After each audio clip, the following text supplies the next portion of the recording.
बहुत ही खास मेहमान जुड़ चुके हैं। Mr. Sunil Subramaniam, he's a market veteran. Everybody knows about him. He needs no introduction. Sunil sir, thank you so much for taking out time नमस्कार। once again. And I remember Sunil sir, पिछले हफ्ते जब हम आपसे बात कर रहे थे तो आपने कहा था India is the market to be, और इंडिया से ज्यादा सेफ मार्केट कोई नहीं हो सकता, और ऐसा ही हम देख रहे हैं। रेजिलियंस खूब हमारे बाजार ने दिखाई है globally. There's an upheaval, you have geopolitical tensions, you have crude surging, but our markets is quite resilient. And आज की तेजी के बाद आप क्या कहेंगे? Indian markets are, everybody is now looking at Indian markets. FIIs are coming back slowly but steadily, but they are back. From last 3 sessions, the markets were down. FIIs were investors and buyers in the market. So how do you see the markets now? तो actually इस महीने की बात करें, it's the DII which has driven the market, right? क्योंकि अप्रैल मई के बाद एक वापसी देखने को मिली है डीआईआई की खरीदारी में। क्योंकि भले ही पैसा उनके हाथ में था, आपने देखा होगा कि end of May, end of April में कैश बैलेंसेस बहुत बढ़ गए थे, बिकॉज अर्निंग सीजन चल रही थी। तो दे वर हेजिटेंट कि कौन से सेक्टर में कौन से स्टॉक को खरीदे till we get a guidance clarity. तो अब वो मई एंड तक तो आ गया। तो जून में अभी समझे कि सभी large cap, mid cap, small cap 4000 कंपनियों की अर्निंग्स आ चुकी है।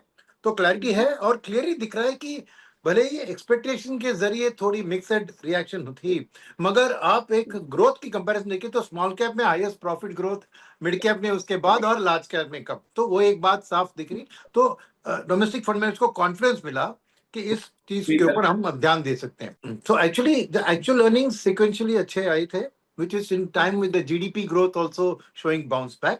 मगर जो गाइडेंसेस लोगों ने दी थी वो अच्छी नहीं थी, बिकॉज टैरिफ का माहौल था। तो कंपनीज की गाइडेंस, तो उसके कारण मार्केट में थोड़ी एक, क्योंकि मार्केट फॉरवर्ड अर्निंग्स को डिस्काउंट करती है, तो वैल्यूएशन के तौर पर महंगी लग रही थी। मगर जैसे ही अर्निंग सीजन खत्म हुआ और एक न्यूज धीरे धीरे आ रही है, कल भी मिस्टर ट्रंप ने कहा था कि मैं मोदी जी के साथ I am going to sign the BTA.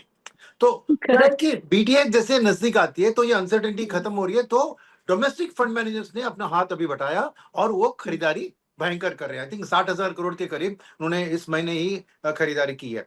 तो वो मार्केट को एक सपोर्ट दिया। और इस domestic strength of liquidity he FIS के मन में देख रहे हैं कि जो भी चीज इंटरनेशनली हो रहा है हमारे मार्केट में उतना हलचल नहीं मच रहा है। तो एक उनको एक मार्केट, इन्वेस्टिंग मार्केट भी उनको लेस वॉलेटाइल मार्केट की जरूरत है। वो इंडिया सामने आज इंडियन इकोनॉमी की ग्रोथ तो सबको पता है, बट इंडियन मार्केट्स का भी वॉलेटिलिटी वर्ल्ड के कंपैरिजन में कम है। ये साफ दिखने से अब और भी कॉन्फिडेंस आ जाएगा एफआईएस को वापसी करने में। वो एक बात याद रखने की जरूरत है। सेकेंड चीज है कि जो डोमेस्टिक फोकस सेक्टर्स हैं उन पे नेचुरली फंड मैनेजर्स का ज्यादा फोकस रहा है। और आपने देखा, इसलिए लास्ट 6 मंथ्स में देखे तो निफ्टी का करीबन 5% है, मगर मिड एंड स्मॉल कैप थोड़ी अंडर परफॉर्मेंस रही, मगर आईटी का बहुत बड़ा अंडर परफॉर्मेंस रहा, because it is an external oriented sector. करीबन 16% का अंडर परफॉर्मेंस। तो क्या कह रहा हूं मैं कि जो हालत आज दिख रही है वो डोमेस्टिक फंड मैनेजर का खेल है, मगर आने वाले दिन की खेल होगी एफआई की वापसी का खेल। और इसीलिए मेरे लिए फॉर एग्जांपल सेक्टर में मेरे को आईटी एज अट्रैक्टिव लग रही है, बिकॉज एफआई जब वापस आएंगे उनके लिए सेफ्टी सेक्टर होता है आईटी, बिकॉज प्रेडिक्टेबिलिटी है। बायर का उनका एक जो जाके चेक कर सकते हैं कि बायर जो अगर एक कंपनी यहाँ कह रही है कि मैं इतना उसको सर्विस एक्सपोर्ट कर रहा हूँ तो उधर काउंटर बैलेंस के लिए वो चेक कर सकते हैं। तो एक आईटी लिए मेरे लिए अब जो एक फ्रेश ड्राइव आएगा ना। और इतनी डोमेस्टिक म्यूचुअल फंड की खरीदारी के बावजूद आपको निफ्टी 25,000 पार नहीं कर रही है। क्यों? क्योंकि डोमेस्टिक फंड मैनेजर्स भी रोटेशन, सेक्टर रोटेशन कर रहे हैं। उन्होंने कितने महीनों से आईटी को बेचा और किसी को। तो ये एक चीज याद रखने की जरूरत है, आने वाले दिन का खेल डोमेस्टिक फंड्स का रेजिलियंस और सपोर्ट, मगर उछाल मार्केट में आएगी एफआईएस की वापसी से। और उस एफआई की वापसी आएगी उन सेक्टर में जिनका उनका दिल पसंद चीज है, वो है आईटी। और लार्ज कैप इंडेक्स में तो बैंकिंग एंड फाइनेंशियल सर्विसेज का हाथ होता है। तो ध्यान शॉर्ट टर्म में उन्हीं पर रहना चाहिए मेरे ख्याल में। जी बिल्कुल। अंशुल जी भी हमारे साथ जुड़ चुके हैं। Anshul Jain, head of research, Lakshmi Shri investments. Anshul ji नमस्कार। 25,000 के ऊपर निफ्टी और बैंक निफ्टी 56,000 के ऊपर। खुश तो आप बहुत लग रहे हैं, यहाँ से कहाँ? जैसा मैडम हमने डिस्कस किया था 56,161 ये लेवल है प्रीवियस ऑल टाइम हाई वाला। यहाँ पे थोड़ा सा बाजार अटक सकता है। अब आज सुबह खुलते ही से मतलब कल शॉर्ट्स को ट्रैप करके गया, आज खुलते ही से शॉर्ट कवरिंग में उस जोन में आ गया है। तो अब यहाँ पे थोड़ी सी कंसोलिडेशन होनी चाहिए। ये जोन अगर होल्ड हो जाती है 56,000 56,160 वाली, तो नेक्स्ट लेग में मेरे को बेयर मिनिमम जो टारगेट दिखता है वो दिखता है 56,782 रुपए 50 पैसे 75 मिनट के चार्ट पे। यही स्विंग ओके। हाई है, क्योंकि डेली पे तो ऑल टाइम हाई के पहले कोई रेजिस्टेंस है नहीं। तो ओके। एक बार 75 मिनट के चार्ट पे ही रेजिस्टेंस ढूंढना पड़ेगा, वो भी जबरदस्ती वाला है। तो 26,782 का है। निफ्टी थोड़ी सी लैग कर गई। निफ्टी में सोच रहा था कि ये जब तक 56,161 करेगा, निफ्टी भी 25,116 कर लेगी। तो निफ्टी में रेजिस्टेंस जोन 25,116 25,234 की है।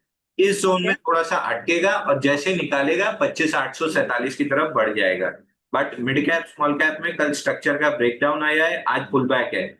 एक दो दिन में अगर ये कल वाले लो निकल जाते हैं सीनेक्स मिड कैप सीनेक्स स्मॉल कैप पे, अगले 2 हफ्ते okay. Mid cap small cap के लिए बहुत ज्यादा खराब होने वाले हैं। ओके।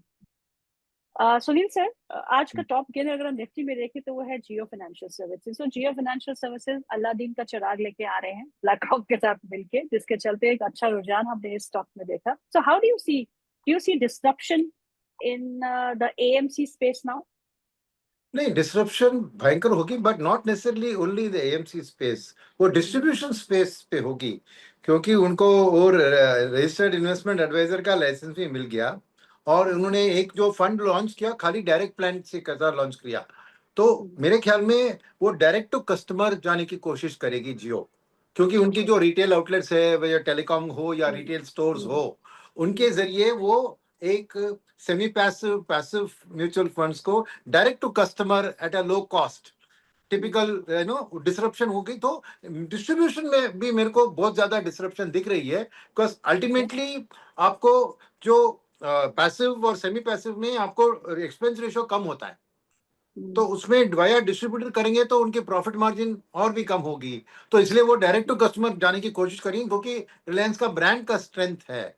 तो उस चीज के कारण मेरे लोग दोनों एएमसी में भी थोड़ी डिसरप्शन होगी, क्योंकि इंस्टीट्यूशनल पैसा भी ना, ठीक है, as a Jio as a Reliance group itself is one of the biggest investor in mutual fund.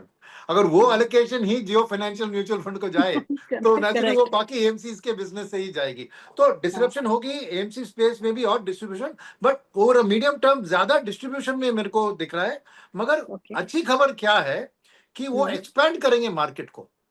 यानी आजकल तो देखिए 3 से 4% ही 140 करोड़ की आबादी में 4-5% ही म्यूचुअल फंड का पेनेट्रेशन है, यूनिक पैन। तो म्यूचुअल फंड इंडस्ट्री को बढ़ने में बहुत जगह है, और रिलायंस वो काम करेगी Jio through expanding the market.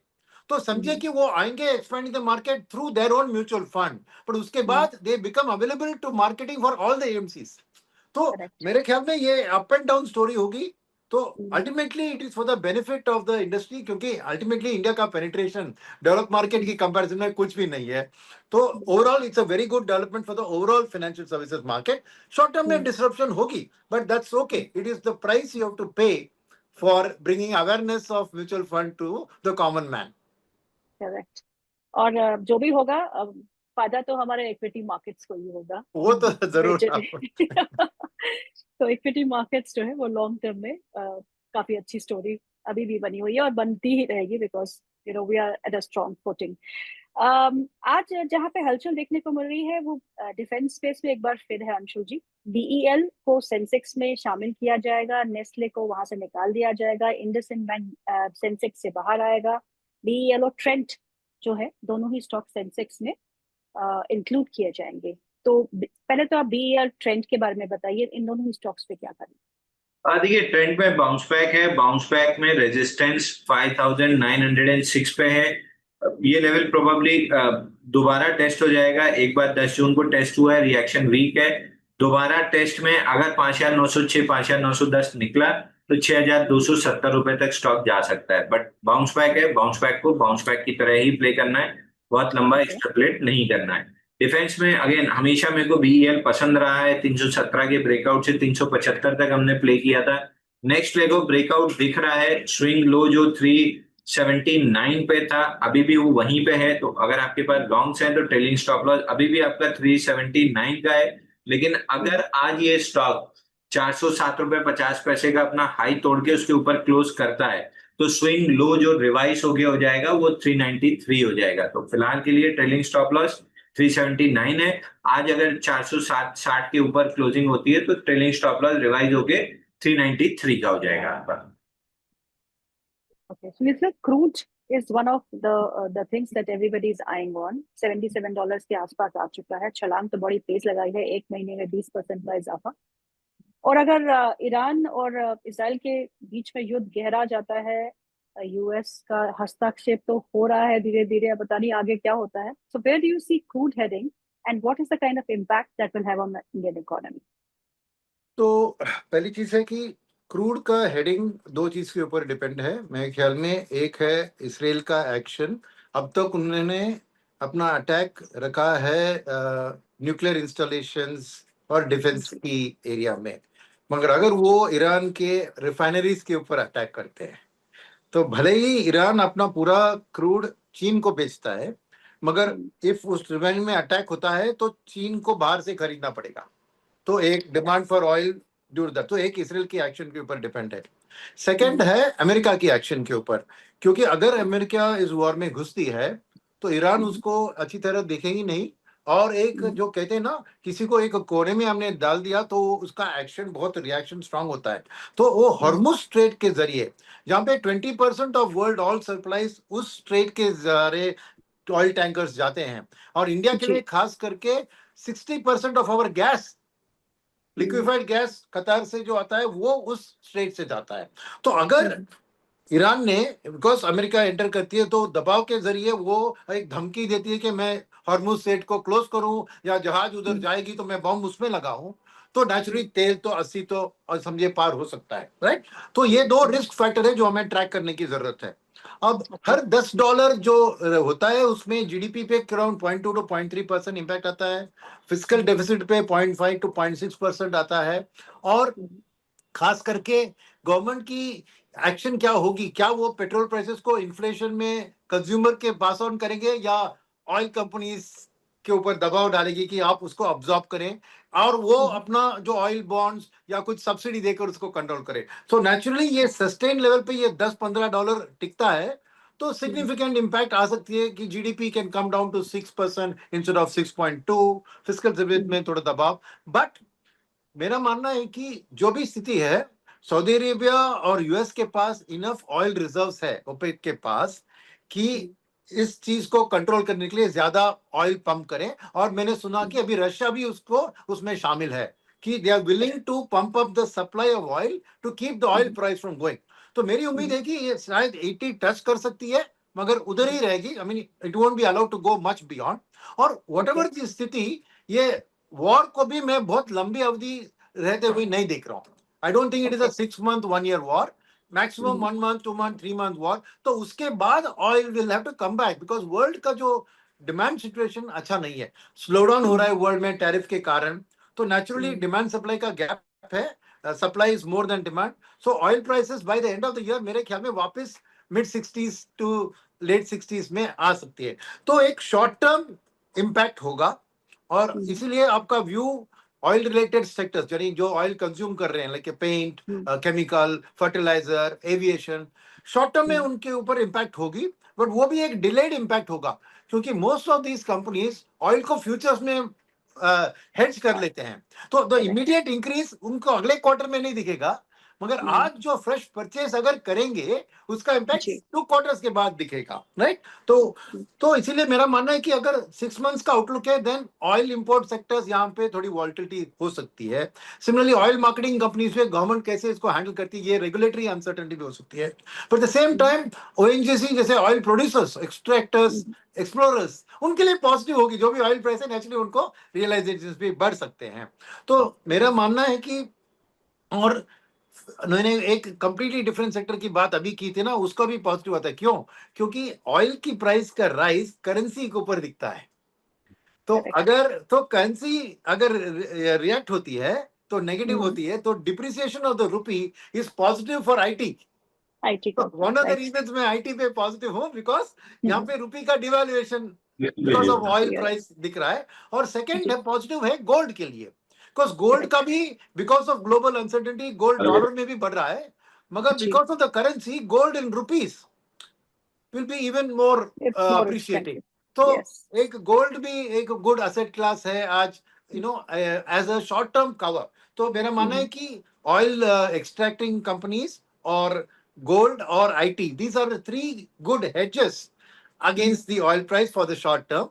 But if you have a 6 months and longer view, then ये एक buying opportunity हो सकती है oil related sector में, because I don't expect this to sustain at 80 levels for more than 2-3 months. तो एक आपकी investment की टाइम फ्रेम के ऊपर आपको इस चीज को हैंडल करना पड़ेगा। अंशुल जी, आज पावर स्पेस में देखें तो हलचल है। आप पीएफसी 5% ऊपर, आरईसी 3% ऊपर, और अन्य टाटा पावर में भी आज तेजी देखने को मिल रही है। पावर स्पेस में कुछ पसंद है? पीएफसी आरईसी मैडम रेंज के बॉटम से बाउंस कर रहे हैं, तो रेंज के अपर एंड तक आ सकते हैं। रेंज का अपर एंड आरईसी में 430 के आसपास है, पीएफसी में रेंज का अपर एंड 432 के आसपास है। कोई भी तरह के लॉन्ग्स है तो वहां पे एग्जिट करना है। अगर इन स्टॉक्स में तेजी बननी भी होगी तो 440 निकलने की बात बनेगी। तो रेंज के अपर एंड से लोअर एंड पे आए हैं, लोअर एंड से मिड ऑफ द रेंज है, हो सकता है अपर एंड ऑफ द रेंज तक जाए। बाइंग में मेरा कोई इंटरेस्ट नहीं है। टाटा पावर, अगर आप इन्वेस्टर हैं तो इस डिप में एक्यूमुलेट कीजिए, आपको 447 457 की जोन आराम से मिलेगी। अगर ट्रेडर है तो 410 के ब्रेकआउट का वेट कीजिए, उसके बाद ही किसी तरह की बाइंग करनी चाहिए, उसके पहले ट्रेडर्स के लिए कोई अपॉर्चुनिटी नहीं। दो स्टॉक्स और पूछूंगी अंशुल जी आपसे, ऑटो स्पेस है, एक एमएनएम, एक आयशर और एक TVS Motors. Best placed stock कौन सा है? देखिए, ऑटो इंडेक्स पिछले 5 हफ्ते से कंसोलिडेट कर रहा है बड़ी बार के अंदर, और इस बड़ी बार का ब्रेकआउट 24,173 पे बनेगा, जिसका पहला रेजिस्टेंस 25,544 का रहेगा, लेकिन टारगेट ऑटो इंडेक्स का ऑल टाइम हाई रहेगा। इस ऑल टाइम हाई में Eicher motor, TVS motor, Mahindra and Mahindra, Maruti, इनमें ऑल टाइम हाई लगेंगे। बाउंस बैक वाले कैंडिडेट में टाटा मोटर्स रहेगा। तो अगर आपको बाउंस बैक प्ले करना है 810 तक के लिए टाटा मोटर्स प्ले कर सकते हैं। स्ट्रेंथ प्ले करनी है तो एम&एम हमने बॉक्स लो 2600 जब फेल हुआ था तब से बाय रिकमेंड कर रहे हैं ऑल टाइम हाई के लिए, और ऑल टाइम हाई निकलता है तो एक्सटेंशन मिलेगा कम से कम 10% का, तो करीब 3300 तक के टारगेट आपको 3300-3400 के टारगेट मिलेंगे। Out of two Eicher motor एम&एम में मेरे को एनी डे एम&एम ज्यादा पसंद है, बट आयशर मोटर के चार्ट भी अच्छे हैं। ऑल टाइम हाई से 5% का एक्सटेंशन मिल सकता है। रिलेटिव स्ट्रेंथ और एक्यूमुलेशन एम&एम में ज्यादा दिख रहा है तो मैं उसको प्रेफर करूंगा।